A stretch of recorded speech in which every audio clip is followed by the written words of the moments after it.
Good morning, good afternoon, wherever you may be in space and time. Thank you as always for choosing to make general chemistry part of your day. I usually like to film these in the morning. It's at night, so hopefully the shadows are okay and the image quality is fine. We're going to introduce gas laws here. We're going to talk about the four major properties of gases that we'll talk about in general chemistry. The pressure of a gas, the temperature of a gas, the amount and the volume. Most of these things I think are pretty straightforward. Remember, temperature is average kinetic energy. We typically measure it in Celsius, but for all our calculations we'll need Kelvin, just as a reminder. Amount is still, chemistry class is still the mole, little things that dig in your yard. And volume is liters, but typically be milliliters, so don't forget your metric conversions. I know you won't, just like you won't forget your Formula 8 conversions. And then we're going to introduce a new idea, and pressure is a little bit new, so we're going to start with pressure and talk about what that is. But before we get into pressure, I want to just reiterate what a gas is. So a gas is a compressible fluid. The compression part means that there's space between the particles. And as a matter of fact, there's a lot of space between the particles. I probably need a bigger box to truly demonstrate what would be a gas. So it's mostly empty space, but the gas molecules are moving really, really fast. In the room you're sitting right now, they're moving about a quarter mile per second. So they're moving fast. And again, if you were to blow up the gas particles between my hands right now, you could cover the Earth maybe 200,000 times in those particles if you blew them up to the size of a gumdrop. So lots and lots of molecules moving really, really fast. That's crazy. Makes my head hurt. So let's go with our simple picture of a box with two molecules. Okay. So we don't think about pressure too much. I don't think, at least. There's a lot of pressure on you right now. And you may feel that way. Oh my gosh, I'm in chemistry class. I got to learn so much stuff. There's so much pressure on me. True, but I mean like physical pressure on you. You don't think about it because you're on Earth. But if all of a sudden we threw you in outer space, you would notice that lack of pressure. You'd also notice the cold and bright freeze. But you would also notice the lack of pressure. Same thing if we put you on the moon. Not much atmosphere.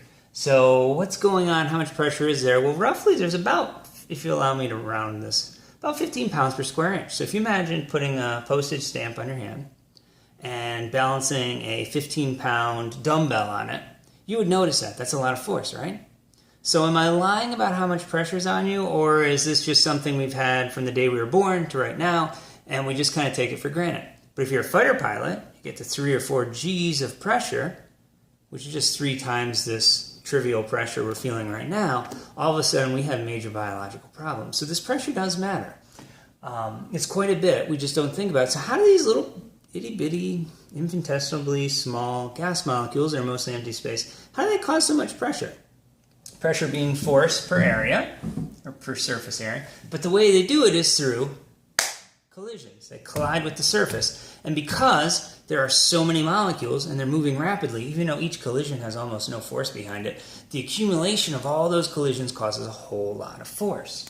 So, just as a reminder, air is mostly nitrogen and oxygen, with trace amounts of argon, carbon dioxide, water, methane, hydrogen, in this case, eraser marker fumes, and whatever else may be in the room where you're sitting. But primarily air is 3 parts nitrogen, 1 part oxygen, and a little bit of water thrown in for good measure.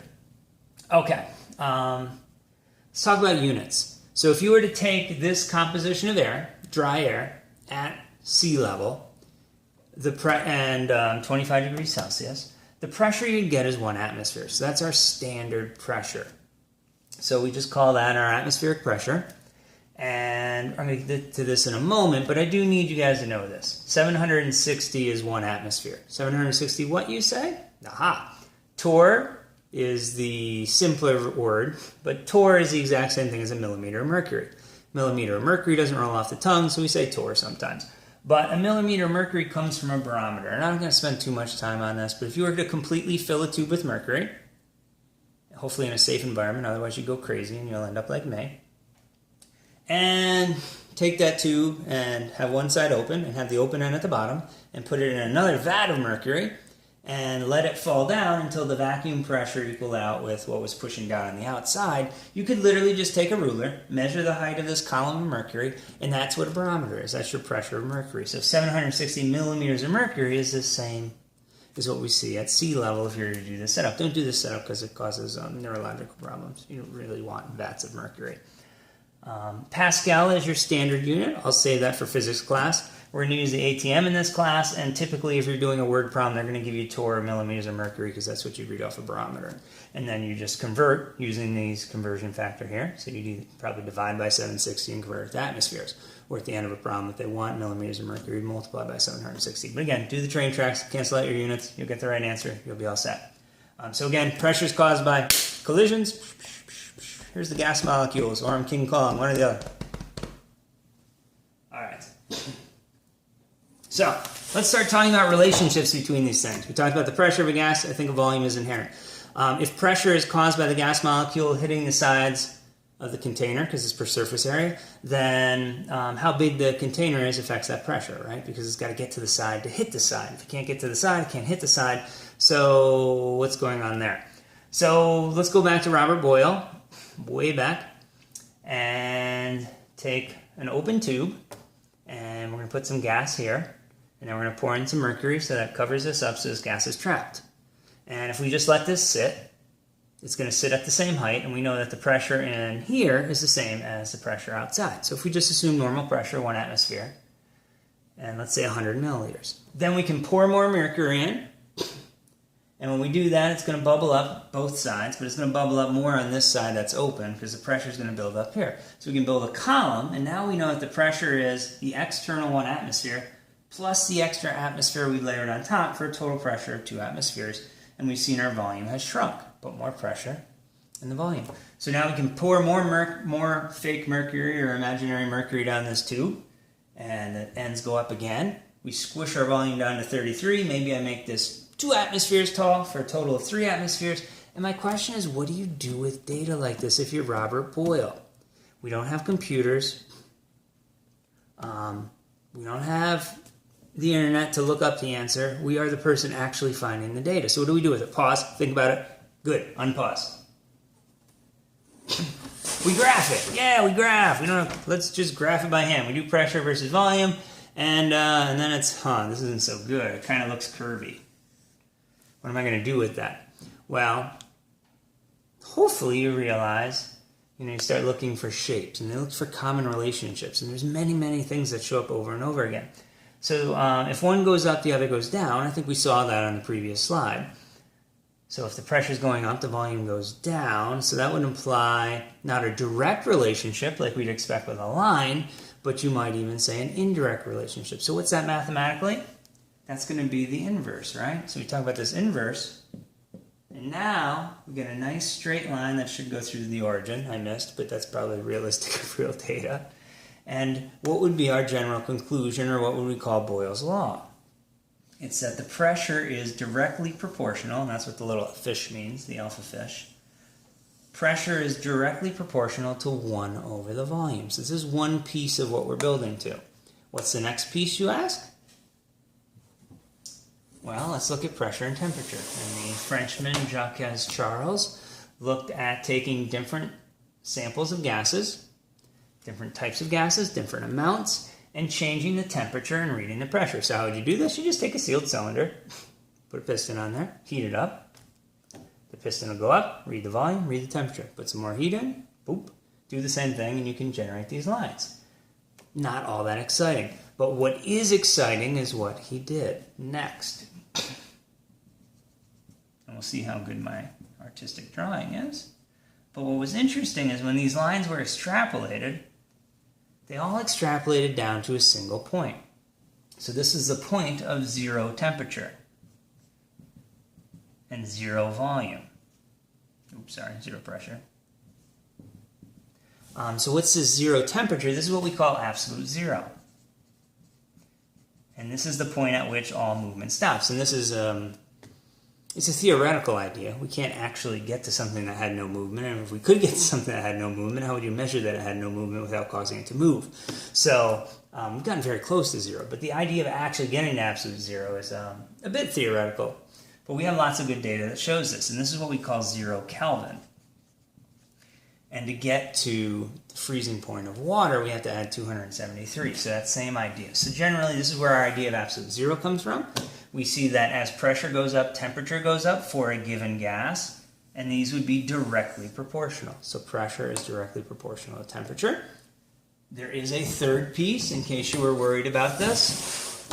There's a third piece, and this third piece is pressure versus amount of gas. I won't show you graphs, or graphs for that matter, or hypothetical data here, but I think if you insert more grams of a gas, they take up more space, or they have more pressure in a given volume. So if we put more, if you take a balloon at its maximum volume and you blow more into it, it's going to cause more pressure to be in there. So what they found was that pressure and amount. So here's our three pieces. We have Avogadro's piece, which is that if we have more gas molecules or particles, there's more pressure. More particles, more collisions. Makes sense. We found that if we increase the temperature, there's more pressure.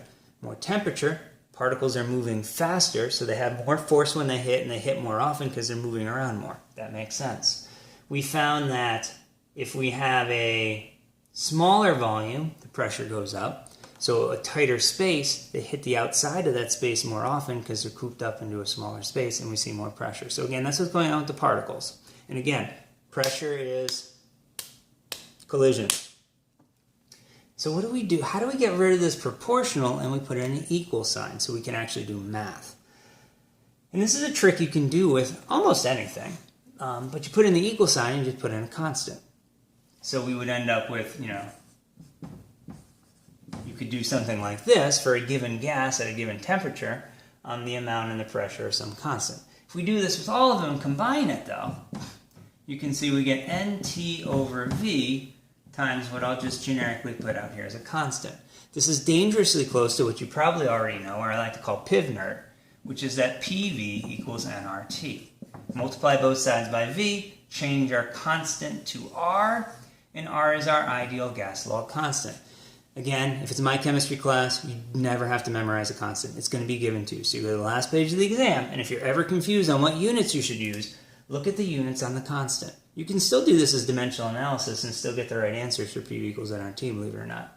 So we have, it's going to say liters, atmospheres, mole, Kelvin. It's going to tell you right away. This is what I need for volume.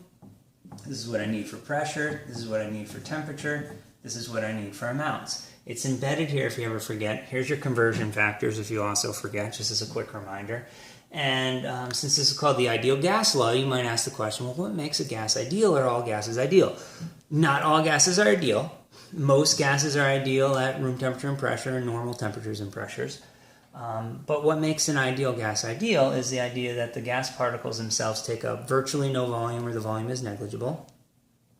And this is what's going to happen at low pressure. At very, very high pressure, you're going to start to push the particles closer together, and this is no longer true. So we want low pressure. And the only thing that's going to make an ideal gas ideal is that the particles don't stick to each other.